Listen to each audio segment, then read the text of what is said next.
It's Enrico Palazzo! Utah, give me 2. Palazzo! What's up, guys and dolls? It is Robbie Baseball here with some Dynasty talk for you. We are on the cusp of the 2025 season. It's a very exciting time. Lots of injuries, spring training going on, futures games, trades. Dynasty talk is what this time of the year is all about, as you are getting ready to crush it in your leagues. And I am here to help. I am going to go over tonight our Dynasty, or today or this morning, depending on when you're listening. I am going to go over my Dynasty ranks. I have no guests with me today. I just wanted to go solo, much like the best player in baseball does when they play shortstop, right? Where do you go? You go shortstop. You basically do it by yourself, right? Just ask any coach who puts their son there, because he's the best player. So I'm doing shortstop by myself. I do have a couple of other lists I have made a composite of, and then I've got another Dynasty list that I find interesting that I will not reference who wrote it. I don't want to give credit, shift blame, whatever. And then we're going to see. I'm rating my list here on the 2025 through 2028 season, 4 years.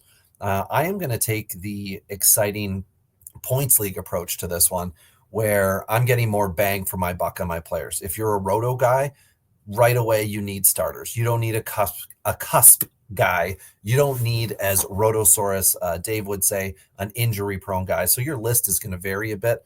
But looking at what I'm going to cover for you today, I'm getting you in the game. I am not taking a chance on someone who I don't think has a job in 2-3 years.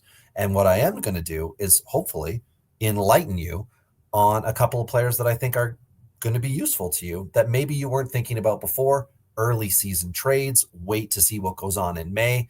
And of course, we're going to have a little prospect talk, because I am, along with Ben and Mike Govier, part of the Palazzo podcast, Prospect Power Hour. We couldn't think of a longer title. So anyway, I am going to get into it right now, and I'm going to tell you my number 10 through number 6 Dynasty shortstops. At number 10, to no surprise, but anyone but you, my precious viewer, I have Zach Neto of the Los Angeles Angels.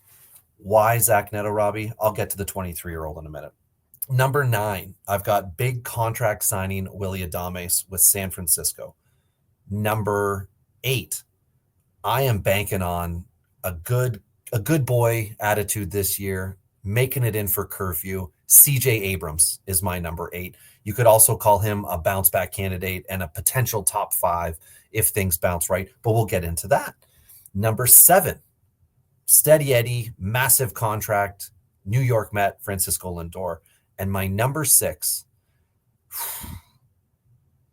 Corey Seager of Texas. So 10 through 6, I don't have a chat open for this because I'm just trying to keep this, like myself, real. So I will ask myself the questions. I will answer the questions myself. Rob, what's the deal, Zach Neto? Well, on a composite list of, I believe, 6 different Dynasty lists that I have access to, his average rank was 13th. So I am a little bit higher on him. Who are some guys that were ranked better that I've got ahead? We'll find out after I do my top 5, because that might be a little bit of a rattle list too. I don't want to get into anything silly with it, but Zach Neto, as I need to very quickly pull up his line from last year, will start this year injured. The Angels have spent all offseason figuring out what they are going to do at shortstop with Zach Neto, to the point they've brought in Tim Anderson to maybe start the year playing a little bit of shortstop and then shift to the outfield.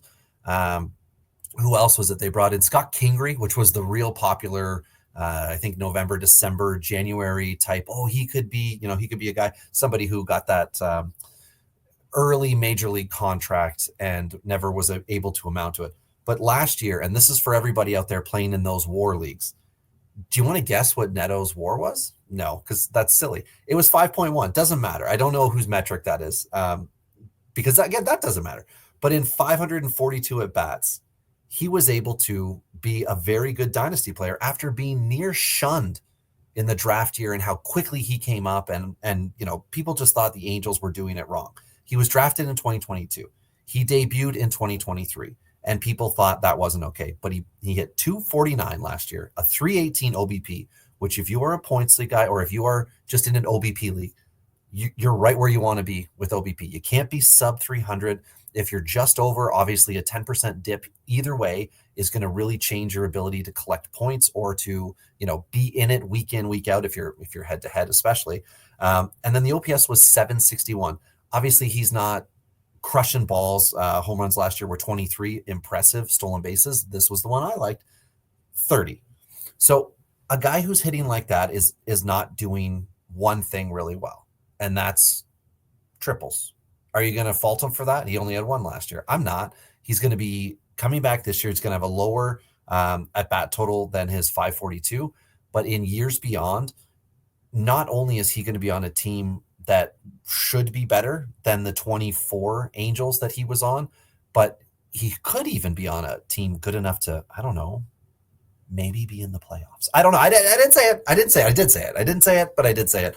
I'm excited at the possibility of seeing Zach Neto just cementing himself and being an Angel throughout this dynasty time that we have as an effective, consistently underrated fantasy number 10. Willy Adames, I've got as my number 9. He did sign the big deal with San Francisco last year. So what did he do to get that big deal, Robbie? Well, he had like a career type year. So I don't think we're going to see the 32 home runs that we saw last year from him. He has hit 30 before. Keep that in mind. But I don't know if that's what we're going to see. Big ballpark difference this year. The lineup construction with San Francisco is going to be a really interesting one throughout his tenure of his, I think, 6-year deal that he signed. But he's going to start off with, I believe, first base as the single infield hole that they have, in the sense that like Bryce Eldridge is going to be in AAA and depending on what happens might be up, and he could really like cement that entire infield.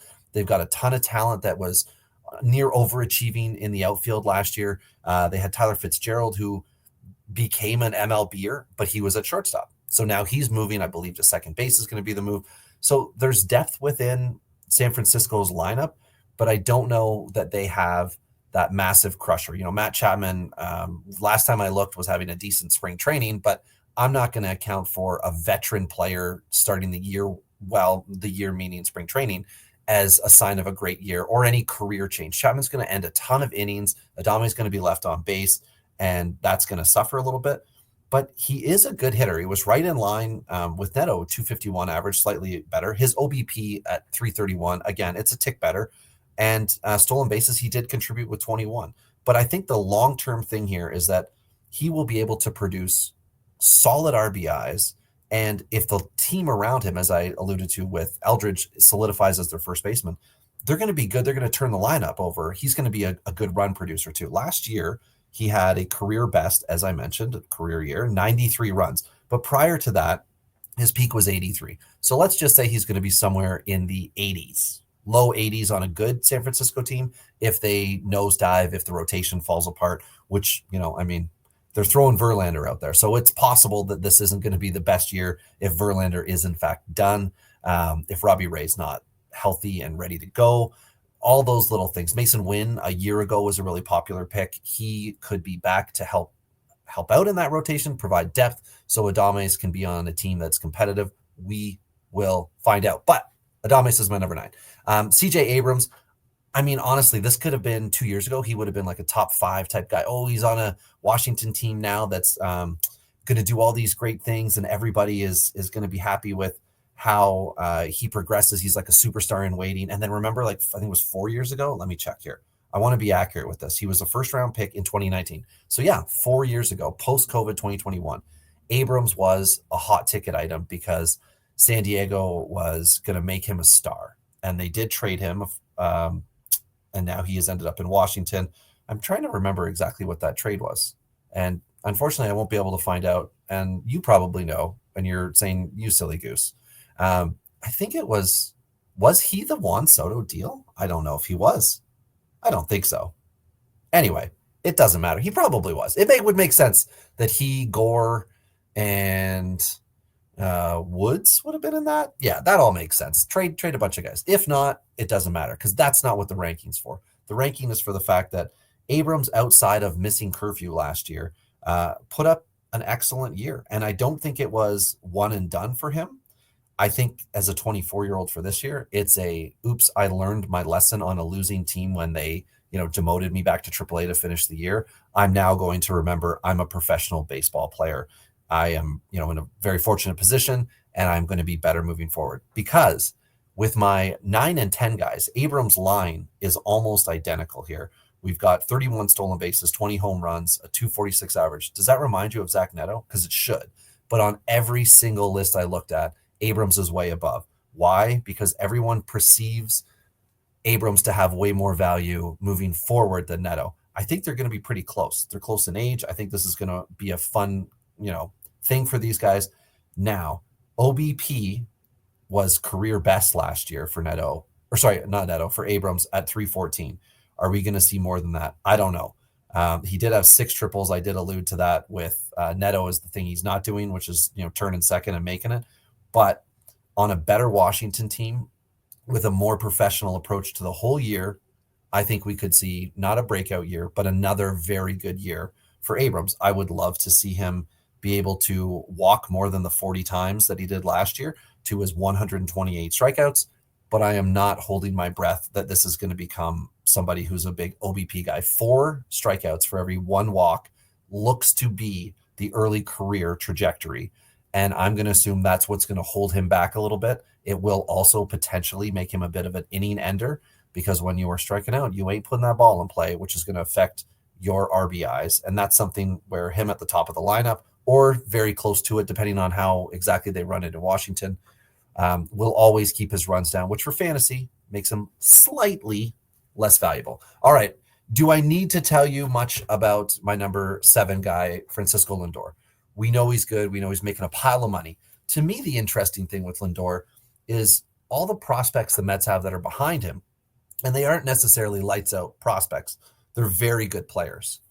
But there's so many potential things that can happen with the Mets where your position's blocked, which with Lindor it is. He shouldn't be the type of guy who moves to second later on in his career. If anything, if he begins the consistent injury route, I could see the Mets deciding that, maybe Acuna could play some outfield, could play some shortstop, could help to offset Lindor to, after a night game for the next day game or vice versa, Lindor DHs. You keep the bat in the lineup. He's going to keep shortstop eligibility long-term here. He's just an incredibly consistent player. Now, he didn't transition with grace to the Mets, and people were upset about it, but this has been a consistent guy. And having him at 7, have him the furthest back of any of the rankings.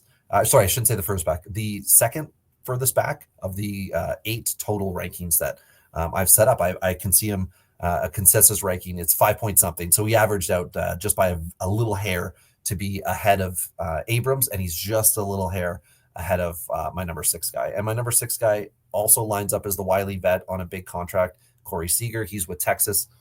The comment you always get is if healthy, right? Corey Seager is an if healthy or when healthy player. I don't really buy into that. I think Corey Seager is just dang consistent. Now, I did Dinger's podcast with Ty for years and years, and he is such a Machado fan. You would think he would hate a Corey Seager type player because I don't know. Corey gets hurt, and Corey was on teams that I don't know, win and do good things, right? He was with the Dodgers when they weren't a winning team. And then he took the deal. 2020, the Dodgers won the World Series. I think that's a legal obligation. I have to say that. They did win a 60-game season. But he then moved to Texas, won a World Series, turned it around. Corey Seager has been an incredibly consistent player. And what has happened as he has been aging is he has become a consistent power hitter. 30 home runs in 33 in 22. Repeated that in 23. Last year had 30. What he's not doing is he's not stealing bases. So why do I have him ranked so much higher than these other guys? I'm banking on a lot more base hits. I'm banking on better OBP and less strikeouts. And he's been able to do that consistently. Since his early days, which is 2017 and earlier, Seager has had 1 season. And of course, you can bring up the fact that he hasn't played in 550 at-bats in most of those, but 1 season with 100 strikeouts or more. Now, he's not walking 1 for 1. That's not his OBP standard, but he is more of a 2-to-1 player, and I'm very happy with that. So I'm seeing roughly 50 walks on average. So if you're getting into a league that's including walks, which points leagues generally do, you're getting a point for each one of those, just like you are the singles. You'll get 2 points for a double or something like that. However they work it out within your league, he's able to really help you. He also hits quite a few doubles. Twice in his career, he's been a league leader, I think, based on the highlighted stat I see at 44 doubles in 19 and 42 in 2023. So he's able to do that. He's solid. He's a good player. You want him in your lineup. You want him on that fantasy team. And you're assuming Texas is going to continue to be very competitive. Now, Texas also has a prospect shortstop that everybody's very excited about. And I love prospects, but when I try to tell people to take pause in understanding the situation at the major league level, I think people's excitement overwhelms them and they have to just put their blinders on and say, no, he's so good. He'll force his hand and he'll do these things. Hey, I want these guys to do it too. I want prospects to get up and get at bats, but I need people to understand in fantasy, prospects won't win you championships. They're just awesome. Prospects are just awesome. Veteran, stable players win you championships. That's Seager. That's Lindor. That is now Abrams. That is Adames. That is Zach Neto. That's my 10-6. And now here, because I'm keeping time codes, because my fantasy baseball boss, MJ Govier, says, can you do timestamps? And I'm like, of course, boss. Of course, boss. Now we're getting into my top 5. This is what you guys are probably interested in, but I got to say, for me, this is the least exciting, simply because I feel like these are all locks at this position. Shortstop since maybe 2018, 2019 has really stabilized as a deep position. It was in like 14, 15, 16, pretty light. You had your 6 to 8 dudes that were your rocks, whereas I just rhymed off arguably 9 guys that you might agree with. I'm putting Neto in as a 10th guy. 10 guys that I think we should all agree on are excellent, although I'll now name the other 5. You should all know who they are. Number 5 for me, I am 100%, I understand, I am the guy furthest back here on Gunnar Henderson with Baltimore. I think he's an excellent player. I think Baltimore's got a really good team.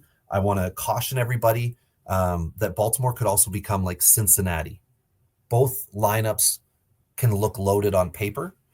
The bench or organizational depth of Baltimore looks really good, really appealing, but I don't know how many teams have been able to go wire to wire and then like playoffs included with young guys without having a lot of veteran leaders around. And usually it's a really solid mix where a couple of high stakes, highly touted. Thank you, nobody that was talking to me to correct me on that. My brain caught up. Highly touted prospects come in and click, as well as those glue guys. Baltimore is just a lot of young guys, and I think it's a little bit of an issue that they need to get more veterans in. Now, I believe it's O'Neill who's joined the fold this year. They do still have Ryan Mountcastle that everybody's forgotten about. Ramon Urias on the bench provides very stable depth for you. Not that means Henderson's not going to succeed, but it just might not be right now. He might not be the stat killer. And I've got him at 5 because I think the 4 guys above are all going to produce better. And that's not to take anything away from Henderson. But number 4, I've got Trey Turner. I can't quit him. And you can call me out on it. I understand. His average ranking on Dynasty within the rest of them, the other 7 lists. It's the other 8. I was in on that list. I did. He was 8th. Turner was 8th, and Gunnar Henderson by comparison was 2nd. And I've got Turner at 4. I just see Philly being this monster of a team that, unlike Baltimore, Philly will make the move. They will trade the player. They will sign the guy. They'll get the guy in. They're not getting the 35-year-old. I don't know if Sugano was KBO or MPB, but they're not going to get that guy in for a 1-2 year little thing and see if they can make that work. No, they're signing Harper. They're signing Turner. They're getting those guys, Schwarber and company. Like, they've got a good bevy of prospects, including Philly's got Aiden Miller as well in that system, that should keep the team competitive for years and years. Healthy Trey Turner is excellent, elite Trey Turner. And I understand that I seem to be the high guy on that, and I'll happily roster him if you don't want to. So at number 3, I've got Mookie Betts, and I find this to be very frustrating. We talked about this on a couple of the other Dynasty pods. Do you do the main position for the player? Do you the top 2, whatever they do? And for anybody out there who's wondering, Matt McLean, I put as second base. So he's not in this conversation tonight. If you are, hey, he's a shortstop, we can talk about him. He'd be right in this area too. I think he was a consensus number one second baseman when we did that podcast. But go and listen to it. We got a list. We got a list of all the positions. Number 3 at bets, multiple position eligibility. You cannot find a better lineup in Major League Baseball. The one position that I'm very confused about with the Dodgers is second base, because they've got Kim, who they signed in the offseason, and depending on when you're listening to this, you do or do not know, well, you should know now, that he is on the outside looking in. They sent him down because his strikeouts were up in spring training. That's the report. I think realistically, maybe they wanted to acclimate him a little more for a short period of time, and roster crunch, because he had to sign one of those Ohtani deals where although you get paid money, you have options and you can get sent down. Ha-Sung Kim, I believe I'm getting that correct, who signed with the Padres 4 years ago, refused the deal that had options. And that was one of the sticking points when he did not sign with the Blue Jays, allegedly, was that he would not take a deal that would permit him to be demoted to AAA if needed. So the new Kim did with the Dodgers, and he has been demoted, and they are going to roll with, I think, is it Rojas and somebody? I don't know. It doesn't matter who they are. I'm disappointed in the Dodgers for not doing it, but I think long run this is interesting for him. But it goes back to Betts. They are a competitive team, and they are always going to try to put the hot batter up, the best position to win. And Betts at the top of that lineup, even the 7, 8, 9 guys, they're going to be pushing to make those hot hands, like players that are on a streak that match up well against this guy. That's going to allow Betts to get those extra at bats, and then he's going to be able to drive in Ohtani, and then Freeman can drive him in, and all the other all-stars. Will Smith's in there too. So it's good times, tons of RBI and run production from Betts is the expectation, as well as the home runs and stolen bases. And multi-position eligibility, if he does in fact move off of shortstop or become a hybrid type guy, it just makes him even better than the number 3 ranking. But 1 and 2 for me. Who is it, Rob? Who did you buck the trend there? You put Gunnar at 5. Everybody else says Bobby Witt Jr. is your number 1 guy. Who is your number 1 guy? Well, let me give you the runner-up. Number 2, Elly De La Cruz with Cincinnati. I mentioned the comparisons with Baltimore and Cincinnati. That went very heavily into my thought process as to who could produce more for fantasy purposes. The major league team needs to be good in order for the player to be able to produce runs, to be able to have RBIs, to be able to get stolen bases, because sure, they can always get themselves on base with a hit or a walk, but the coach might say, hold on, this guy strikes out 40% of the time. You got to double. We're not going to have you try to run to third. So just hold up. And I think with Gunnar Henderson, the concerns for me are a little different than with Cincinnati and Elly De La Cruz. Elly De La Cruz could be a combined 70 home run stolen base guy. He could just maybe do that with stolen bases. I think he just has a higher ceiling. And if Cincinnati can uptick as they did 2 years ago versus last year, I could see Elly being a really stable player. And then again, beyond. And Cincinnati has some veterans. They got guys who are kicking around. They moved India out. They've made intelligent plays. And Jmar Candelario could have a better year. He was a little odd, streaky last year. They've got options. And again, like Baltimore, they're very similar. They also Cincinnati should have a better rotation. They should be able to have more or less balls in play. Sorry, not more balls in play, less balls in play, to allow the defense maybe to rest a little more, so that a guy like Elly is coming up not after a big inning where the ball's been flying around all over. Maybe they keep more balls down. Now Brady Singer going to that park that's going to be interesting. But Elly De La Cruz, no questions asked, just an elite player. In redraft, I think he's worth taking over Bobby Witt. But over the course of 4 years, I think Bobby Witt's going to be able to produce more. And that's why he is my number 1 guy. Bobby Witt Jr., my number 1 dynasty shortstop from 25 to 2028. He can do it all. KC has drafted a potential future first baseman, except that their current first baseman produces very well. He's just not as highly thought of. I'm trying to think of, he compares to me to Nathaniel Lowe, who's now with Washington, was with Texas. Very good lines, both guys. In good lineups, they're good players. And I don't know if Jack Caglione is going to come up and take a spot. It does not look like KC. They could move Sal Perez around. They could add a player. You can always make trades. And Caglione, regardless, is going to come up and be driving Bobby Witt Jr. in the years to come, 2026 and beyond. You could lock it in from, I was going to say March break, but that's not true. From the summer on in 2026, Bobby Witt Jr. and Jack Caglione will be getting along unless something fun happens and trades. But I got Bobby Witt Jr. as my number 1. I got Ellie De La Cruz 2, Mookie 3, Turner 4, Gunnar 5, Seager 6, Lindor 7, Abrams 8, Adames 9, Neto 10. Okay, that's the top 10. Are we done? No, we're not done. What do I want to talk about now? I want to talk about the thing I love. The thing I love about Dynasty baseball, a thing I think that can give me, and then when you are educated, hopefully more educated than I am, give you an advantage. That's next man up. That can sometimes be a young player who has exceeded MLB rookie limits and is working his way through. Ezekiel Tovar was a guy once thought of as, a slow roll. He's going to be really good, but then he got hyped very early because he's in Colorado. And if you're wondering where is Tovar on my list, he's 50. But other guys, prospects, they're the ones who you can really make hay with. Now, whether those are assets you take and trade to make your team better in another position, or they're guys you hold up and then they can take over for guys that you might have that are outside of your top 10. So I've got a bunch of prospects here, and here is how I have them ranked for Dynasty overall, not just as prospects, but as prospects who are going to help your Dynasty team. That 100% means you can trade them and you can get a really good asset in return. You can put them in your lineup when they are promoted, and they should be really good. You can have them as depth within your organization. So you might have let's just go with a 30-team rank, a 30-person rank. There are 30 starters in Major League Baseball. Maybe you've got a guy that would rank between 20 and 30. You're going to want to have a really good prospect to back that up who's relatively close.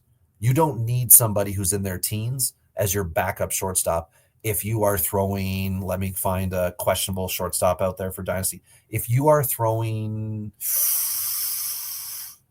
Dylan Moore. If you're throwing Dylan Moore out there for some reason, if you're throwing Jose Caballero from Tampa Bay for some reason, you were like, I'm all in on him. Or Ha-Seong Kim is another example with Tampa Bay.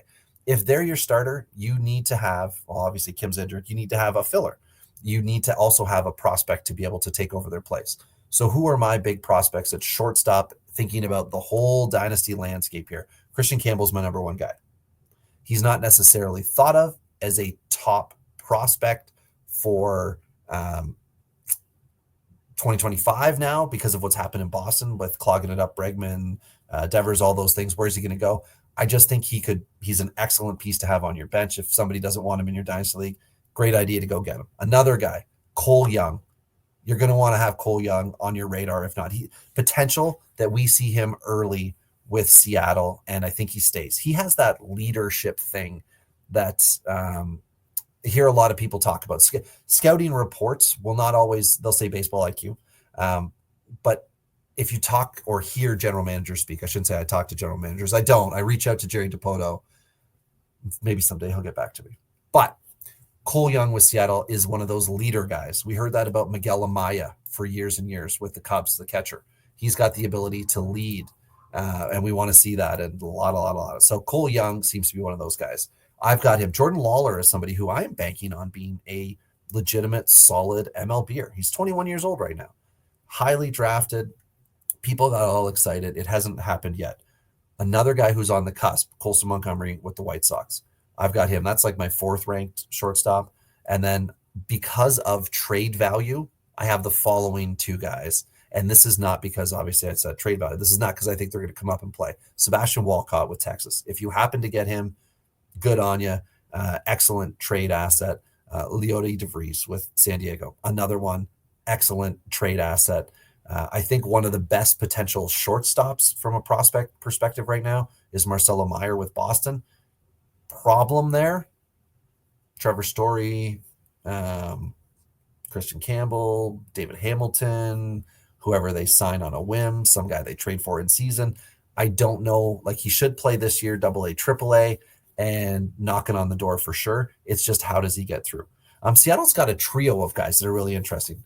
They've got Feline Celestien, who I'm sure I'm not pronouncing that one right, and they got Colt Emerson. And Colt Emerson on some prospects list is a top 5 shortstop.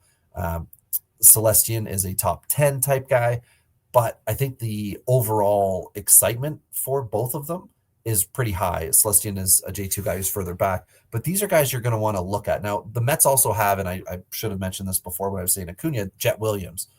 He's younger and will be able to take more time to come up, but that's another guy who could be, sooner than later, helping out when Lindor needs it.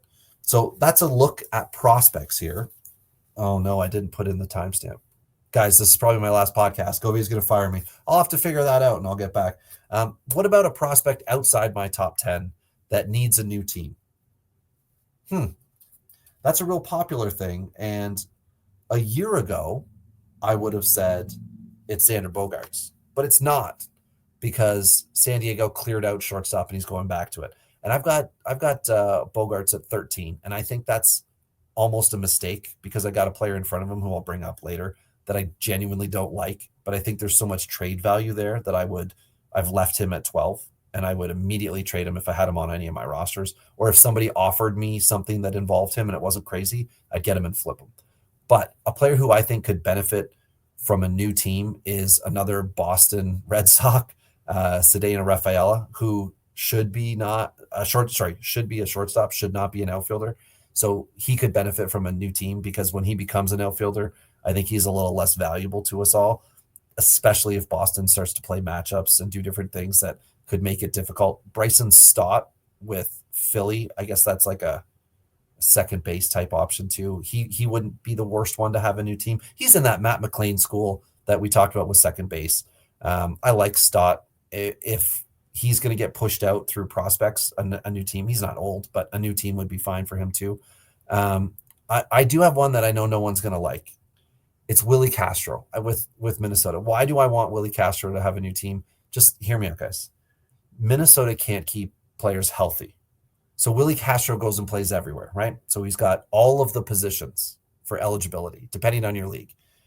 But it'd be cool to just see him like be a shortstop, or be a second base, or be a third base, or be a left field, or what, just a position. Let's see. We know he's good. We know he can get stuff done for us, but could he tick up? Would he tick up? Obviously, David Hamilton, I mentioned before and on previous podcasts, David Hamilton needs a new team. Boston does not appear to have him in their future thoughts, unless they assumed the Bregman deal was going to allow them to do something with Devers that never came public, but things got weird with that. So those are the players who I would say they need a new team. And if healthy, which I did allude to earlier, but I did it talking about a couple top 10 guys. If healthy, who could be really good? Well, I mean, we all know anybody that has trouble getting healthy. Who do you guys think out there? I'll give you a quick second. Who do you think? And I feel so bad. I'm like circling around this team this whole time with shortstop, but okay. I'll give you guys 3 more seconds. 3, 2, 1. It's Trevor Story, guys. If Trevor Story is healthy, Trevor Story is not in my group of 30 shortstops. He's looking at the, early teens, potentially top 10 for production. But I don't know what we can reasonably expect.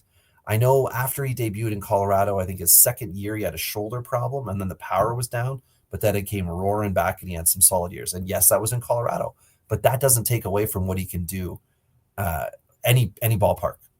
So it's not just a Coors factor for him. To me, that's my boy here. Who's a veteran that has maybe a year left or so? Somebody that is on their way out, down, or getting pinched in a place, and they might have like a year of production left. I understand that people are going to argue this point.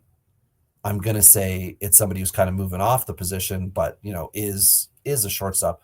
Paul DeJong. He's with Washington this year.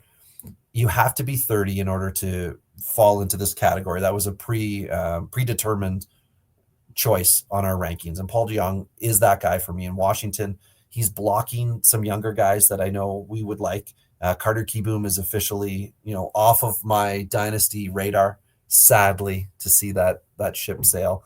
But he's the guy. He is the one guy who I think he's got a brief period of time left where I think he could really be useful. It's right now, and it's with Washington. So that's my guy. Ha-Seong Kim, he's been healthy, he just isn't right now, and he was having a really good year last year. So I don't think he qualifies. He's also not 30, as I did state earlier. That was a requirement. And Bogaerts, since coming back from the injury, already proved he's an excellent player. He was second base with San Diego. He'll now be moving back to shortstop. He doesn't qualify either. So really, I only had one. Did you guys find that there was another one? Put it down. Let me put my hand in the camera. Put it down in the comments. And if you're saying camera, Rob, what are you talking about? We are on the YouTube. We are just over 1,000 subscribers, and we thank each and every one of you for that. And we would absolutely love to have you pause the podcast, look us up on YouTube, Palazzo Podcast, 2 L's, 2 Z's, and subscribe, because you'll find us live streaming a couple times a week. Ben and I, with Govier or without, do the Prospect Podcast once a week in season. And we got Britton, who I believe he and Mike VA did a Sunday, and Mike and Govier joined them for a Friday as well. Those guys are busy. The team is doing stuff. You can always join our Discord. That is free. And hop along in the realm of fun fantasy baseball that is Palazzo. So I'll wrap up my shortstops here. This is going to be short and sweet, but guys that I didn't mention that I think are interesting. Bo Bichette, he has become a forgotten man in average rankings. He averaged out at 14th for Dynasty shortstops. Conveniently, I also had him at 14. But this is a huge year for him in Toronto. Everybody's talking, Vlad. Is he going to sign an extension? How much does he want? Oh, no, we passed the deadline. I don't care. Vlad should have been traded. Bo's the interesting one, but not shortstop Bo Bichette, second base Bo Bichette. Oh, wait, you can't do that, Toronto, because you just took on a bunch of money in Gold Glove Andre Jimenez, who had 18 months of solid production and has now dropped back off the cliff that he climbed up to for that 18-month period. Bichette as a shortstop is going to be a tough one. He could go the Bogaerts route of having to move to a team for a decent contract and then say, yeah, I'll play, second base, hoping to move back. I really don't know what to expect from him anymore. It's become polarizing to see. I am in Canada. For anyone who doesn't know, I am 90 minutes or so from Toronto, but it does take 3 hours to get down to the ballpark. Thanks so much, traffic. But watching Bo is interesting. He's an excellent player, of course. Had a horrible year last year. People go back to, it was the COVID year, and it was in AA where these guys, he and Vlad were so good, Sure, but Bichette's also just solid. He's just been somewhat overranked, and people got excited because he had a really good year when he was 23, 24, I think, 2 years ago. And that's not who Bo Bichette is day to day. Bo Bichette on a good team will be a better player. Toronto lineup is not built well. Santander coming is a good thing, but they still need another big bat, run driving in bat, production bat. They got some slap hitters. They've got, Cattywampus bench. It's just not ideal. So I'm looking forward to see what Bo does. Nico Horner's another guy. Horner with the Cubs is very much like the former, not former Cubs shortstop, very much like, oh my goodness, who am I thinking of? See, this is why I need Ben here. Ben has the answers when I trip up, because it's a former Brave. Oh my goodness. Dansby Swanson. Very much like those two guys. Who could join them? They could use some more love. Horner, I think, is Swanson, I think, is underrated right now. I think Nico Horner chugging along, doing his thing. We also have JP Crawford as another very interesting candidate. I mentioned all those Seattle shortstops. Who's blocking them? Former repeat number one MLB.com prospect of the year, JP Crawford, is still there. Is he going to have a bounce back year this year? Is he going to be at the top of the Mariners lineup? What's the Mariners lineup going to do? We know Cal Raleigh's going to drive in whoever's on base when he gets up most of the time, but he himself will find a way to get out because he just can't hit for average. But I love you, Cal. I'm interested in Crawford. And if you've got more guys, one guy I didn't bring up, Anthony Volpe. A year ago, he would have been like, oh yeah, top 10, top 5. But last year was a real big eye-opener. And on an excellent Yankee team, a World Series Yankee team, Volpe did not, kind of hold his weight. In my home fantasy league, Ty, who I used to do the podcast with, Dingers, he picked him third, fourth overall. You have 6 keepers, so it's about top 100 guys are off the board. Volpe was his top choice. Crazy. But anyway, that's it. That's it for me. Short and sweet today. I thank you all for listening, and hopefully Govier produces the hell out of this like he does everything else, guys. If you're giving praise to anybody, give it to Govier because he does such great work. All right, this has been Dynasty Shortstops, Palazzo Podcast. Hey, it's Enrico Palazzo! Utah, give me 2. Palazzo!